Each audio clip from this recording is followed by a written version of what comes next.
പിന്നെ ഇന്നതാ ഈ ഒരു സരസ്മേള, ദേശീയ സരസ്മേളയുടെ ഭാഗമായിട്ട് നമ്മളുടെ ഈ ഒരു സമ്മേളനം നടക്കുമ്പോൾ അതിൻ്റെ ഒരു ഭാഗമായിട്ട് എനിക്ക് ഇവിടെ വരാൻ പറ്റിയത് വലിയൊരു സന്തോഷമുള്ള കാര്യമാണ്. നമ്മുടെ നാട്ടിലൊരു പരിപാടി നടക്കുമ്പം അതിൻ്റെ കൂടെ നിൽക്കുക, അതിൻ്റെ ഒരു ഭാഗമായി നിൽക്കുക എന്ന് പറയുന്നത് വലിയ സന്തോഷമാണ്.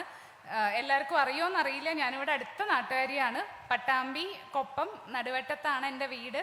രായിരനെല്ലൂർ മലയുടെ താഴെയാണ് എൻ്റെ വീട്. അപ്പം ഞാൻ എല്ലാ ദിവസവും അങ്ങോട്ടും ഇങ്ങോട്ടും ഒക്കെ പോകുന്ന, ഈ വഴി പല പ്രാവശ്യം പോകുന്ന, ഈ ഗ്രൗണ്ടിൽ ഡ്രൈവിംഗ് ഒക്കെ പഠിച്ചു കഴിഞ്ഞ് വണ്ടിയൊക്കെ ഓട്ടാൻ വന്നിട്ടുള്ള ഒരു സ്പേസാണത്. അപ്പം എൻ്റെ നാട്ടിലെ ഇത്രയും മനുഷ്യരെ ഒരുമിച്ച് കാണുമ്പം, ഒരുമിച്ച് ചേർന്ന് നിൽക്കുന്നത് കാണുമ്പോൾ തന്നെ ഒരു സന്തോഷവും അഭിമാനവും ഒക്കെ ഉണ്ട്.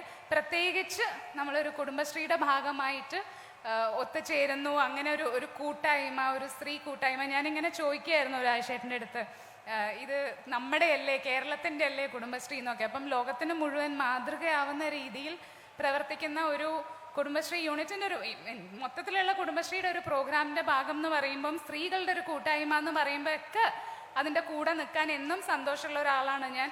ശരിക്കും നമ്മളൊക്കെ എന്തിനാ ജീവിക്കുന്നത്? നന്നായി, സന്തോഷമായി, സമാധാനമായി, നമ്മളുടെ ഇഷ്ടത്തിന് ജീവിക്കാൻ വേണ്ടിയിട്ടാണല്ലോ. അപ്പം നമ്മുടെ ഇഷ്ടത്തിന് ജീവിക്കണമെങ്കിൽ പണ്ടൊക്കെ എൻ്റെ വിചാരം എന്താ വെച്ചാൽ, പൈസ ആവശ്യമില്ല, ആവശ്യത്തിനുള്ളൊരു പൈസയൊക്കെ മതി, അങ്ങനെ അങ്ങ് തട്ടിമുട്ടി പോവാം, ഇങ്ങനെയൊക്കെയായിരുന്നു ഞാൻ വിചാരിച്ചിട്ടുണ്ടായിരുന്നത്. എൻ്റെ ഒരു പേഴ്സണൽ അനുഭവമാണ്. പക്ഷെ പിന്നീടാണ് കുറച്ച് പോകെ കുറേ പ്രശ്നങ്ങളൊക്കെ വരുന്നു, അല്ലെങ്കിൽ ഒരു മെഡിക്കൽ എമർജൻസി വരുന്ന സമയത്ത്, അല്ലെങ്കിൽ ഞാൻ എൻ്റെ വീടൊന്ന് റിനോവേറ്റ് ചെയ്യാൻ പോയി, ആ സമയത്ത് പൈസയുടെയൊക്കെ ഒരു ഷോർട്ടേജും ബുദ്ധിമുട്ടൊക്കെ വന്നപ്പം, അല്ലെങ്കിൽ ഇഷ്ടമുള്ള സാധനങ്ങൾ നമ്മളിങ്ങനെ കണ്ട് മോഹിച്ചിട്ട് പോയി നോക്കി, തൊട്ടൊക്കെ നോക്കി, വിലയൊക്കെ ചോദിച്ച് വാങ്ങാതെ തിരിച്ചു വരുമ്പോൾ ഉണ്ടാവുന്നൊരു സങ്കടമല്ലേ. അപ്പം അങ്ങനത്തെ കുറേ മൊമെൻറ്റ്സിലാണ് എനിക്ക് പൈസയുടെ ഒരു വാല്യൂ മനസ്സിലായത്. ബന്ധങ്ങൾക്ക് എന്തായാലും വിലയുണ്ട്, ഒരുപാട് പൈസയ്ക്ക് മേലെ വിലയുള്ള ഒരുപാട് കാര്യങ്ങൾ നമ്മുടെ ജീവിതത്തിലുണ്ട്. സ്നേഹവും ചേർന്ന് നിൽക്കലും കരുണയും ഇതൊക്കെ നമുക്ക് വളരെ അത്യാവശ്യമാണ്. പക്ഷെ അതിൻ്റെ ഒപ്പം തന്നെ ഈക്വലി അത്യാവശ്യമാണ് നമ്മൾ ഫിനാൻഷ്യലി ഇൻഡിപെൻഡൻ്റ് ആവുക എന്നുള്ളത്. നമ്മൾ ഓരോ ആളുകൾക്കും നമ്മുടെ കയ്യിൽ പൈസ തന്നെ വേണം. ഇപ്പോഴാണല്ലോ നമ്മളൊക്കെ എല്ലാവരും പഠിക്കാനും ജോലിക്ക് പോകാനും ഒക്കെ തുടങ്ങിയത്. അപ്പം നമ്മുടെ കയ്യിൽ നമുക്ക് പറ്റാവുന്ന രീതിയിൽ ചെറിയ സമ്പാദ്യങ്ങളും ചെറിയ വരുമാനങ്ങളും ഒക്കെ നമുക്ക് വളരെ അത്യാവശ്യമാണ്. അങ്ങനെ കുറേ പൈസ അങ്ങനെ കൂട്ടി വെച്ച് വലിയ പൈസക്കാരിയായിട്ട് നടക്കാനല്ല, പക്ഷെ നമുക്ക് ഇഷ്ടമുള്ള ഒരു ഡ്രസ്സ് വാങ്ങണമെങ്കിൽ, അല്ലെങ്കിൽ നമുക്ക് ഇഷ്ടമുള്ള ഒരു ഭക്ഷണം കഴിക്കണമെങ്കിൽ, അല്ലെങ്കിൽ നമുക്ക് ഇഷ്ടം തോന്നുന്ന ഒരു സ്ഥലത്തേക്ക് യാത്ര ചെയ്യണമെങ്കിൽ, വേണ്ട നമ്മുടെ വീട്ടിലൊരാൾക്കെങ്കിലും പിറന്നാളൊക്കെ വരുമ്പോൾ നമുക്ക് ഇഷ്ടമുള്ളൊരു സാധനമൊക്കെ മേടിച്ചു കൊടുക്കണമെങ്കിൽ നമുക്ക് പൈസ ആവശ്യമുണ്ട്. അപ്പം അതിന് നമ്മൾ ചെറിയ വരുമാന മാർഗങ്ങൾ കണ്ടുപിടിക്കേണ്ടതുണ്ട്.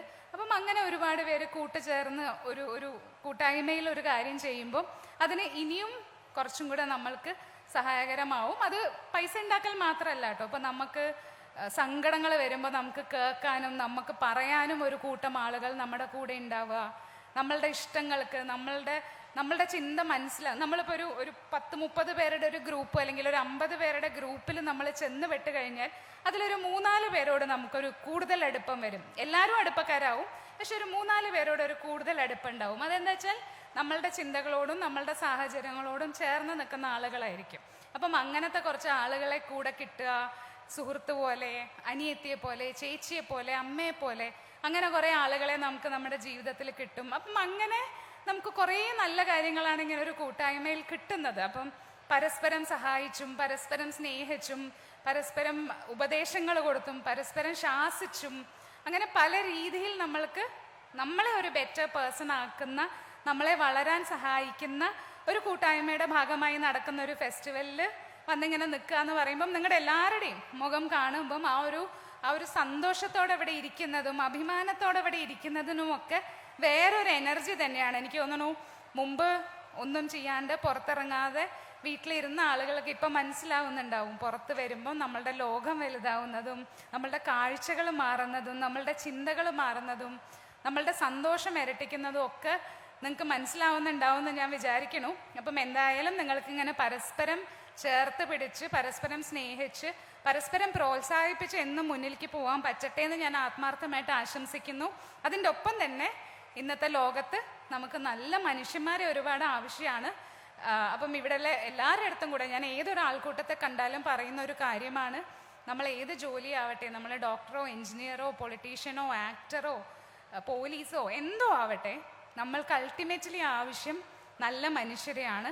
പരസ്പരം സ്നേഹിക്കുന്ന, പരസ്പരം കേൾക്കുന്ന, പരസ്പരം ചേർത്ത് നിർത്തുന്ന ആളുകളെ വളരെ അത്യാവശ്യമാണ്. ഇന്ന് എന്താ വെച്ചാലേ നമ്മളൊക്കെ ഭയങ്കര ധൃതിയാണ്, ഒരുപാട് ജോലികൾ ചെയ്യുന്നു, ഒരുപാട് സ്ഥലത്ത് പോകാനുണ്ട്, നമുക്ക് വാട്സപ്പിൽ മെസ്സേജ് നോക്കാനുണ്ട്, ഫേസ്ബുക്ക്, ഇൻസ്റ്റഗ്രാം, യൂട്യൂബ്, അങ്ങനെ കുറേ സാധനങ്ങൾ നമുക്ക് കണ്ടു തീർക്കുമ്പം നമ്മൾ നമ്മുടെ കൂടെയുള്ള ആൾക്കാരും ചുറ്റുമുള്ള ആളുകളെയൊക്കെ ചിലപ്പോൾ മറന്നുപോകും, വിശേഷം ചോദിക്കാൻ മറന്നുപോകും, അല്ലെങ്കിൽ അവർ സുഖമായിട്ടിരിക്കണോന്ന് നോക്കാൻ മറന്നുപോകും.